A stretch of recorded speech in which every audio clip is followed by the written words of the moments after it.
सभी साथियों को नमस्कार। शोध ज्ञान क्लासेस में आप सभी का स्वागत है। शोध ज्ञान क्लासेस के अंतर्गत आज पर्यावरणीय शिक्षा से संबंधित वन लाइनर 60 महत्वपूर्ण प्रश्नों को 5वें सीरीज के अंतर्गत सीखने का प्रयास करेंगे, जो TET, super TET, C TET एवं विभिन्न परीक्षाओं के दृष्टिकोण से अत्यंत ही महत्वपूर्ण है। इस सीरीज से पहले पर्यावरणीय शिक्षा के 4 सीरीज को शोध ज्ञान चैनल पे अपलोड किया जा चुका है। यदि अभी तक हमारे चैनल को लाइक, शेयर और सब्सक्राइब नहीं किए हैं तो लाइक, शेयर और सब्सक्राइब जरूर करें ताकि आगे के अपडेट आपको मिलते रहें। इसी क्रम में पहला प्रश्न है, पर्यावरण एवं वन मंत्रालय द्वारा राष्ट्रीय वायु गुणवत्ता सूचकांक अर्थात नेशनल एयर क्वालिटी इंडेक्स अर्थात NAQI कब जारी किया गया था? इसका उत्तर है नेशनल एयर क्वालिटी इंडेक्स 17 अक्टूबर 2014 को जारी किया गया था। इसी क्रम में अगला प्रश्न है, जलवायु एवं स्वच्छ वायु गठबंधन अर्थात climate and clean air coalition अर्थात CCAC मुख्यतः जिन प्रदूषकों पर केंद्रित करता है वे कौन कौन से हैं? CCAC मुख्यतः मीथेन, काला कार्बन एवं हाइड्रोफ्लोरोकार्बन पर केंद्रित होता है। इसी क्रम में अगला प्रश्न है, राष्ट्रीय गंगा नदी बेसिन प्राधिकरण के अध्यक्ष कौन होते हैं? राष्ट्रीय गंगा नदी बेसिन प्राधिकरण के पदेन अध्यक्ष प्रधानमंत्री होते हैं। नेक्स्ट प्रश्न है, वे वायु प्रदूषक जो प्रदूषक स्रोत से सीधे वायु में मिलते हैं क्या कहलाते हैं? इसका उत्तर है प्राथमिक प्रदूषक कहलाते हैं। नेक्स्ट प्रश्न है, CO2, CO, SO2 इत्यादि प्रदूषक किसके उदाहरण हैं? CO2, CO, SO2 ये सभी प्राथमिक प्रदूषक के उदाहरण हैं। इसी क्रम में अगला प्रश्न है, संयुक्त राज्य अमेरिका का प्रथम राष्ट्रीय पार्क कौन सा है? इसका उत्तर है संयुक्त राज्य अमेरिका का प्रथम राष्ट्रीय पार्क येलोस्टोन नेशनल पार्क है। नेक्स्ट प्रश्न है, भारत सरकार ने अब तक कितने जैव मंडल आरक्षित क्षेत्र स्थापित किए हैं? इसका उत्तर है भारत सरकार ने अब तक 18 जैव मंडल आरक्षित क्षेत्र स्थापित किए हैं। नेक्स्ट प्रश्न है, उत्तर प्रदेश के लखीमपुर खीरी जनपद में कौन सा राष्ट्रीय उद्यान है? इसका उत्तर है दुधवा राष्ट्रीय उद्यान उत्तर प्रदेश के लखीमपुर खीरी जनपद में स्थित है। नेक्स्ट प्रश्न है, सलीम अली राष्ट्रीय उद्यान कहाँ पर स्थित है? सलीम अली राष्ट्रीय उद्यान जम्मू एंड कश्मीर में स्थित है। नेक्स्ट प्रश्न है, लोकटक झील भारत में ताजे पानी अर्थात मीठा पानी की सबसे बड़ी झील है जो कहाँ पर स्थित है? तो लोकटक झील भारत के मणिपुर राज्य में स्थित है। नेक्स्ट प्रश्न है, गिर राष्ट्रीय उद्यान गुजरात के जूनागढ़ में स्थित है, यह क्यों प्रसिद्ध है? गिर राष्ट्रीय उद्यान एशियाई शेर के निवास स्थल के लिए विश्व प्रसिद्ध है।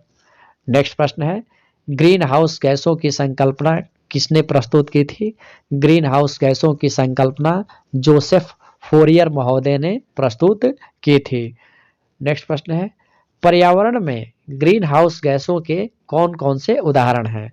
इसका उत्तर है पर्यावरण में ग्रीन हाउस गैसों के उदाहरणों में जलवाष्प, carbon dioxide, methane, nitrous oxide, ozone, chlorofluorocarbon इत्यादि को सम्मिलित किया जाता है।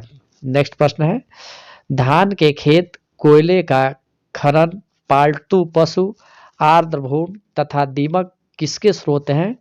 इसका उत्तर है धान के खेत कोयले का खनन, पालतू पशु, आर्द्रभूमि एवं दीमक मीथेन अर्थात CH4 गैस के स्रोत हैं। नेक्स्ट प्रश्न है, वैश्विक ऊष्मन के फलस्वरूप जिसकी बारंबारता और प्रचंडता बढ़ रही है वे हैं? इसका उत्तर है वैश्विक ऊष्मन के परिणाम स्वरूप चक्रवात एवं तूफान की बारंबारता बढ़ रही है। नेक्स्ट प्रश्न है, पृथ्वी का धुरी पर अवस्था बदलना जलवायु परिवर्तन के लिए एक कारक है, यह किसने सुझाया था? यह मिलुटिन मिलानकोविच ने सुझाया था। नेक्स्ट प्रश्न है, United nation framework convention on climate change अर्थात UNFCCC एक अंतर्राष्ट्रीय संधि है जो कब लागू हुई थी? यह अंतर्राष्ट्रीय संधि 21 मार्च 1994 को लागू हुई थी। नेक्स्ट प्रश्न है, वह गैस जो धरती पर हानिकारक और लाभदायक दोनों है। इसका उत्तर है कार्बन डाइऑक्साइड धरती पर लाभदायक एवं हानिकारक दोनों ही है। नेक्स्ट प्रश्न है, वायुमंडल के प्राकृतिक संतुलन के लिए कार्बन डाइऑक्साइड की उपयुक्त सांद्रता कितनी होनी चाहिए। इसका उत्तर है वायुमंडल के प्राकृतिक संतुलन को बनाए रखने के लिए कार्बन डाइऑक्साइड की सांद्रता 0.03% होनी चाहिए। नेक्स्ट प्रश्न है, momentum for change climate neutral now यह पहल परिवर्तित की गई है। यह पहल UNFCCC के द्वारा की गई है। नेक्स्ट प्रश्न है, अत्यधिक भंगुर पारिस्थितिकीय तंत्र जो वैश्विक तापन द्वारा सबसे पहले प्रभावित होगा वह क्या है। इसका उत्तर है आर्कटिक एवं ग्रीनलैंड के हिम चादर अत्यधिक भंगुर पारिस्थितिकी तंत्र के उदाहरण हैं जो वैश्विक तापन के फलस्वरूप सबसे पहले प्रभावित होंगे। इसका उत्तर है।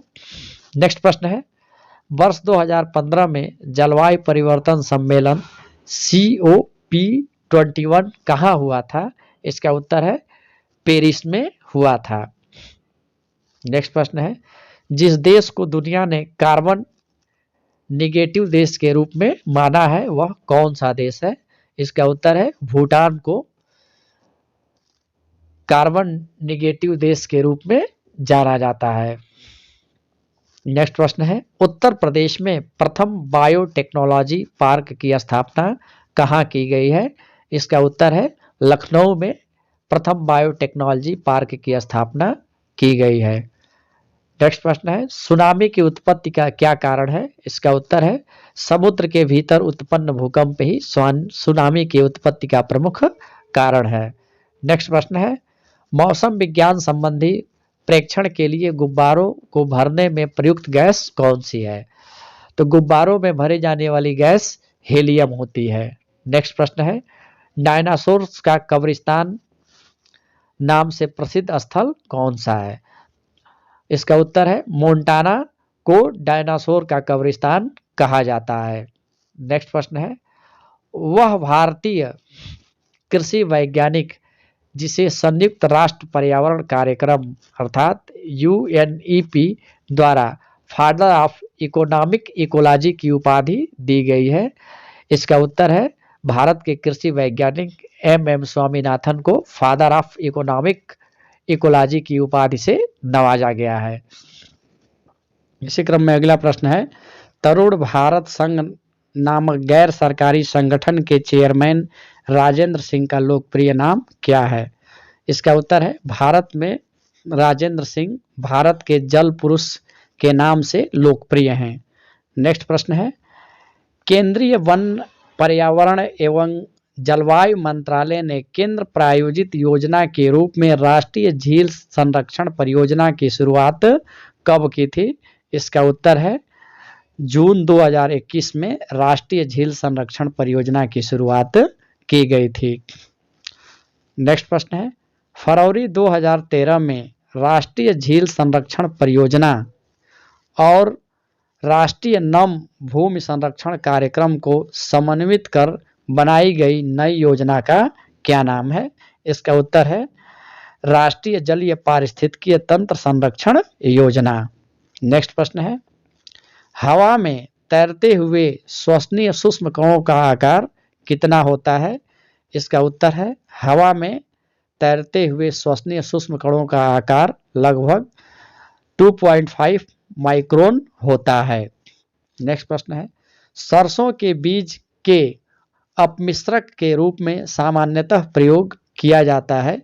इसका उत्तर है आर्जिमोन के बीज का प्रयोग किया जाता है। नेक्स्ट प्रश्न है, एस्बेस्टस फाइबर से घिरे वातावरण में ज़्यादा देर रहने से होने वाले रोग का नाम क्या है। इसका उत्तर है एस्बेस्टोसिस। नेक्स्ट प्रश्न है, कूड़ा कचरा को जलाने के लिए प्रयोग किया जाता है। इसका उत्तर है कूड़ा कचरा को जलाने के लिए इंसिनरेटर्स का प्रयोग किया जाता है। नेक्स्ट प्रश्न है, ऊष्मीय शक्ति संयंत्रों के कोयला दहन के परिणाम स्वरूप उत्सर्जित होते हैं। इसका उत्तर है परिणाम स्वरूप उत्सर्जित होने वाले गैसों में कार्बन डाइऑक्साइड, नाइट्रोजन एवं सल्फर डाइऑक्साइड इत्यादि हैं।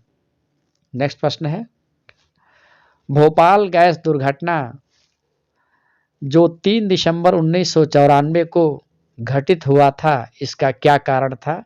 इसका उत्तर है मिसाइल आइसोसाइनाइड का रिसाव। नेक्स्ट प्रश्न है मिथाइल आइसोसाइनाइड गैस का प्रयोग किया जाता है। इसका उत्तर है मिसाइल आइसोसाइनाइड गैस का प्रयोग कार्बोनेट की कीटनाशकों के उत्पादन में किया जाता है। नेक्स्ट प्रश्न है यूक्रेन तत्कालीन सोवियत संघ के चोर्नोबिल स्थित परमाणु केंद्र में हुई नाभिकीय दुर्घटना की तिथि क्या है? इसका उत्तर है 26 अप्रैल 1986 को। नेक्स्ट प्रश्न है किसी वस्तु से उत्पन्न सामान्य आवाज को क्या कहा जाता है? इसका उत्तर है किसी वस्तु से उत्पन्न सामान्य आवाज को हम ध्वनि के नाम से जानते हैं। नेक्स्ट प्रश्न है अधिक तीव्रता वाली ध्वनि का क्या नाम है? अधिक तीव्रता वाली ध्वनि का नाम शोर होता है। नेक्स्ट प्रश्न है तेज ध्वनि को वातावरण में इसके विपरीत प्रभाव का अनुमान लगाए बिना उत्पन्न करना क्या कहलाता है? इसका उत्तर है ध्वनि प्रदूषण कहलाता है। नेक्स्ट प्रश्न है ध्वनि का मापन किया जाता है। ध्वनि का मापन हम डेसिबल में करते हैं। नेक्स्ट प्रश्न है एशियाई भूरे बादल में एरोसॉल्स की मात्रा कितनी होती है? इसका उत्तर है एशियाई भूरे बादल में एरोसॉल्स की मात्रा लगभग 85% होती है। नेक्स्ट प्रश्न है सामान्य स्थितियों में वातावरण में प्रदूषण उत्पन्न करने वाली गैस कौन सी है? इसका उत्तर है सामान्य स्थितियों में वातावरण में प्रदूषण उत्पन्न करने वाली गैसों में कार्बन मोनोऑक्साइड है। नेक्स्ट प्रश्न है वायु प्रदूषण के जैविक सूचक का कार्य करता है। वायु प्रदूषण के जैविक सूचक का कार्य लाइकेन करता है। नेक्स्ट प्रश्न है ऐसे प्रदूषक जो सूक्ष्म जीवों अर्थात जीवाणु आदि के द्वारा समय के साथ प्रकृति में सरल हानिरहित तत्वों में विघटित कर दिए जाते हैं वह क्या है? इसका उत्तर है वह जैव विघटित प्रदूषक है। नेक्स्ट प्रश्न है सिगरेट के धुएं में पाए जाने वाले मुख्यतः प्रदूषक कौन कौन से हैं? इसका उत्तर है सिगरेट के धुएं में पाए जाने वाले प्रदूषकों में carbon monoxide, hydrogen cyanide, nitrogen oxide एवं बेंजीन होता है। नेक्स्ट प्रश्न है मथुरा की तेल शोधनशालाओं से उत्सर्जित SO2 से उत्पन्न अम्ल वर्षा किसको नुकसान पहुंचा रही है?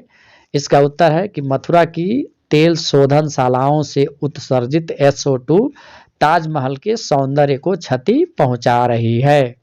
नेक्स्ट प्रश्न है जर्मनी तथा यूनाइटेड किंगडम में स्थित मिलों से उत्सर्जित SO2 तथा नाइट्रोजन ऑक्साइड के कारण कहां पर अधिक मात्रा में अम्ल वर्षा हो रही है? इसका उत्तर है नॉर्वे तथा स्वीडन में अधिक अम्ल वर्षा जर्मनी एवं यूनाइटेड किंगडम में स्थित मिलों से उत्सर्जित SO2 एवं नाइट्रोजन ऑक्साइड के कारण हो रही है।